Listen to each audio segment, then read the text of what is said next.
네, 오늘은 8월 16일이고요. 저는 주식 공부하는 평범한 회사원입니다. 거의 뭐 일주일 만인데, 요즘 회사가 아직도 너무 바빠서 좀 준비할 시간은 많이 없긴 없는데, 근데 정말 저번 주 금요일이죠? 14일인가에 굉장히 재미있는 모건 스탠리 리포트가 올라와서 정말 간단하게 정리했습니다. 한국 배터리 회사, LG화학, 그다음에 삼성 SDI, SK이노베이션 이렇게 세 개 회사 관련된 리포트고요. 대충 제목 보시면 알겠지만 아니면 뉴스에서 보셨으면 알겠지만 별로 좋은 뉴스는 아닙니다. 결론부터 얘기하면 한번 볼 거고요. 그래도 안 좋은 뉴스 보기 전에 정말 그래도 한국 회사들이 얼마나 대단한지 이 리포트는 이게 굉장히 유명한 리포트입니다. 이게 벤치마크 미네럴 인텔리전스에서 나온 리포트인데 이건 2020년에 나왔어요. 그런데 데이터는 2018년이긴 한데 그래도 보면 이 티어 1에 삼성 SDI랑 LG화학 있죠. 특히 LG화학 정말 대단한 것 같고 티어 2에도 SK이노베이션이 있는데 얘네들은 뭐 올라올 수 있지 않을까 이런 생각은 합니다만 좀 안 좋은 얘기 하기 전에는 이제 간단하게 좀 자부심 있는 얘기를 하고 싶어서 이거를 넣었고요. 이거 정말 슬픈 데이트 13일이구나. 14일이 아니라 13일에 나온 모건 스탠리 리포트인데요. 한국 이제 EV 배터리, 전기차 배터리 관련된 거고 제목은 보시면 알겠지만 No more upside. 더 이상 올라갈 룸이 없다 이거죠. 주가가 더 이상 좀 충격적인 리포트이기도 한데 제가 포트폴리오 공개할 때 사실 미국 주식 그렇죠. 대부분이 미국 주식이고 한국 주식은 정말 딱 하나밖에 없습니다. 이게 이제 LG화학인데 얼마 있진 않아요. 10주인가? 10주 정도 그럼 꽤 되는구나. 하여튼 9주인가? 10주인가? 좀 이 정도 있는 것 같은데 이거 그냥 계속 놔두고 있는데 개인적으로도 이제 굉장히 안 좋은 리포트죠. 어떻게 보면 요걸 간단히 요약을 해보겠습니다. 우선 이 리포트가 얘기하는 거는 지금 버블 구간이다. 이게 노멀 업사이드라고 하는 이유 중에 하나는 너무 높다 이건데 NTMP 레이시오 그러니까 next 12month 향후 12개월의 어떤 price per earning ratio로 봤을 때 earning에 대한 price죠. 이걸로 봤을 때 보통은 요 구간에서 왔다 갔다 했는데 팍 올라갔다 이거죠. 이제 너무 높은 업사이드다. 이렇게 이 아래로 떨어질 수 있다. 어떻게 보면 요걸 얘기하는 거죠. 하여튼 P 레이시오로 보면은 한 17, 뭐 이 정도에서 나와줘야 되는데 지금은 이제 거의 20이 훨씬 넘고 뭐 35까지 올라갔으니까 아무래도 굉장히 높다 이 얘기를 하는 것 같고요. 한국 회사들, 배터리 회사들의 매출은 어떻게 될 것이냐 보면은 매출은 계속 올라갈 거예요. 보면 LG화학이나 SK이노베이션, 삼성 SDI 보면 다 올라가죠. LG화학도 많이 올라가고 SK이노베이션도 많이 올라가고 삼성 SDI도 많이 올라가고 그런데 매출 증가율, 소위 말하는 인크리멘털 그로스죠. 이제 그로스가 어떻게 되냐면 이제 증가폭은 계속 이제 줄어든다. 좀 이 얘기를 하는 것 같고요. 증가율은 이제 계속 줄어든다. 그리고 특히나 이제 소위 말하는 플러스 영업이익을 낼 수 있는 회사는 LG화학과 삼성 SDI 정도다. SK이노베이션은 좀 내기 어려울 거다. 2022년까지죠.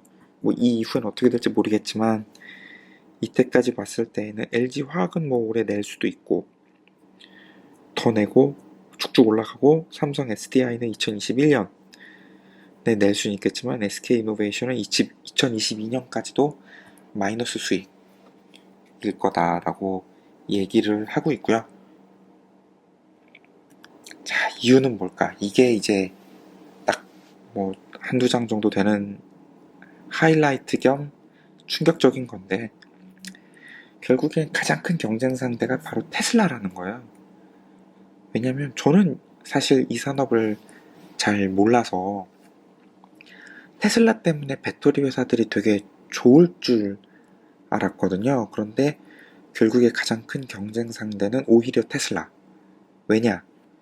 최근 얘네들이 하는 걸 보면 이제 알 수 있다. 이건데, 최근 테슬라의 그 프리몬트 플랜트에서 배터리 생산 이제 프로세스, 어떻게 보면 뭐 서플라이 체인 매니지먼트라든가 이런 데서 사람들을 이제 고용하기 위한 잡공고가 계속 있고, 요건 또 한국 회사죠.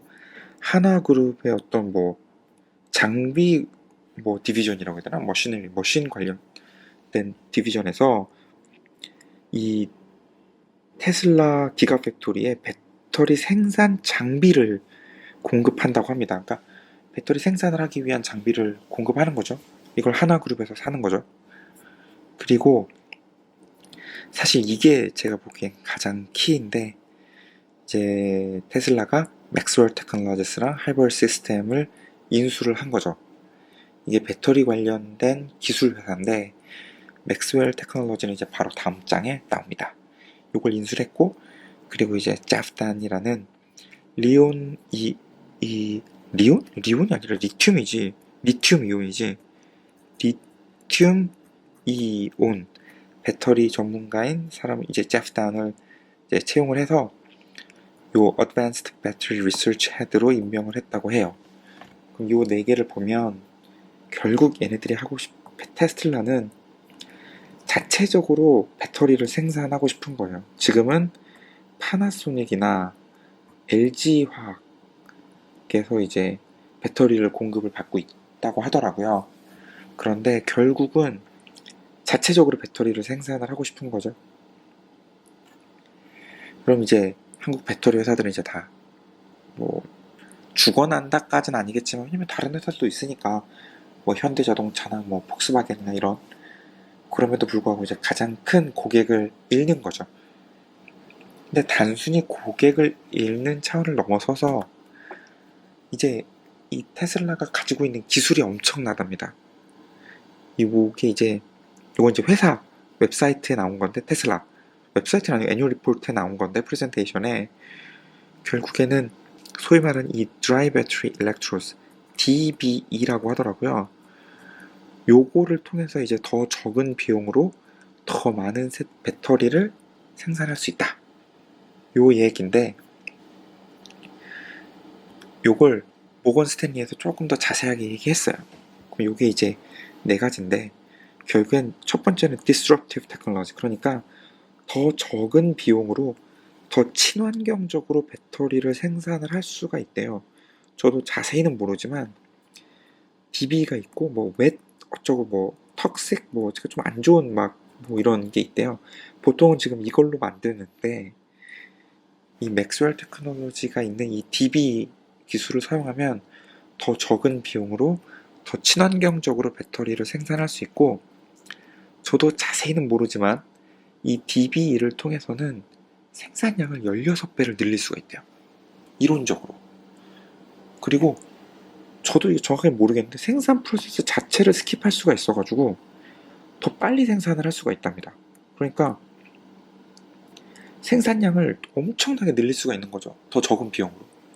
이게 더 대단하고, 또 밀도 자체가 엄청나게 이제 커지는데, 보면 DB를 이용해서 이 배터리 밀도를 1kg당 300W, 아니면 이제 1kg당 500W까지도 기술 발전이 가능하고, 현재 기술은 247 정도 된대요.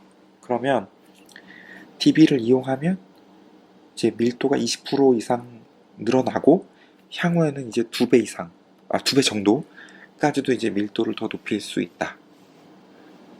이게 두 번째 이유. 그리고 세 번째로는 잠깐만 표시해야지. 높은 내구성. 이건 이제 그냥 앨런 머스크가 얘기한 걸 그냥 따온 건데, 현재 자동차 배터리 팩은 한 3,000마일에서 5,000마일 정도의 그 내구성이 있지만, 내년에 나올 새로운 배터리는, 이건 DB를 썼는지 안 썼는지 모릅니다. 그런데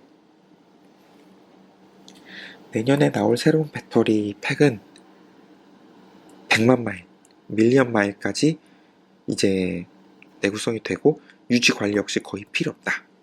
너무 좀 과장하는 게 아닌가 싶긴 한데, 하여튼 그렇대요. 앨런 머스크 왈, 그리고 코발트. 요거는 이제 저도 이제 조금 알죠. 요거는 이제 제가 예전에 회사 이제 은행 다닐 때 제가 이제 내추럴 리소스 그룹에 있었어서 코발트 관련 업무를 조금 했었죠. 메탈 마이닝 인수하고. 근데 보면 이제 테슬라는 코발트 의존도를 낮추기 위해서 R&D에 굉장히 많은 투자를 하고 있고 또 상당한 진전을 보이고 있다. 뭐 이렇게 하는데 이거 보통 보면 뭐 NCM 보면은 원래 지금 6위인가? 뭐 니켈, 코발트 망간하면 니켈이 6, 코발트가 2, 망간이 2. 근데 이게 811로 아마 될 거예요. 제가 아는 한 확실할 겁니다. 아니 지금 53이 있을 수도 있고 근데 6위에서 811로 가서 이제 전체 10%만 이제 코발트를 쓰고 이제 니켈을 80% 쓰고 망간을 10% 쓰고 이게 왜 얘네들이 이렇게 낮추고 싶냐면 제가 알기로 코발트의 60%가 DR 콩고라는 나라에서 나옵니다. 이거 저도 한번 갔었는데 진짜 쓰레기 같은 나라거든요. 이 나라의 60%를 전체 공급을 의존한다는 것 자체가 사실 말이 안 되거든요. 이 산업이 얼마나 영어로 vulnerable하다고 하죠. 굉장히 이제 허약한지 좀 알 수 있는 건데 말도 안 되는 거. 근데 이제 결국에는 테슬라가 이제 코발트 의존도를 낮추기 위해서 많이 투자를 하고 있고 상당한 진전을 보이고 있고 제가 알기로는 한 2025년, 2030년 되면은 코발트 안 쓰겠다. 이렇게 또 얘기를 하고 있더라고요. 현실적으로 가능한지는 모르겠지만. 요건 이제 모건 스탠리에서 얘기하는 목표 주가인데요. 보면 LG화학은 75만. 그나마 괜찮아요. 왜냐면 LG화학이 제가 보니까 70만원 정도 되더라고요. SK이노베이션은 15만원. 그나마 올렸는데 지금 현재 17만원 하니까. 그리고 삼성 SDI는 40만원. 지금 얼마더라? 44만원인가? 아마 이럴 겁니다. 그러니까 굉장히 안 좋게 다 봤죠. 특히나 이거 equal weight을 underweight으로 낮추고 overweight을 underweight로 낮추고 이제 비중을 줄여라 이거죠. 그리고 뭐 LG화학은 원래 비중을 늘리라고 했는데 이제 비중 가만히 놔둬라. 좀 이렇게 얘기하는 걸로 보면 확실히 좀 안 좋게 보고 있습니다. 결국은 테슬라 때문이다. 그래서 테슬라가 워낙 이제 경쟁 업체로 부각이 되면서 또 기술도 좋고 이러면서 한국 배터리 업체들이 쉽진 않을 거다. 사실 그러면서 또 그 이후에 리포트를 막 얘기를 했어요. 한국 회사가 왜 좋은가. 뭐 현대자동차랑 협약 뭐 이런 리포트 내용도 있는데 뭐 긍정적인 내용은 다들 아실 테니까 좀 왜 안 좋게 보는지 그런 부정적인 내용만 뽑아서 간단히 요약을 했고요. 네, 오늘은 이상입니다.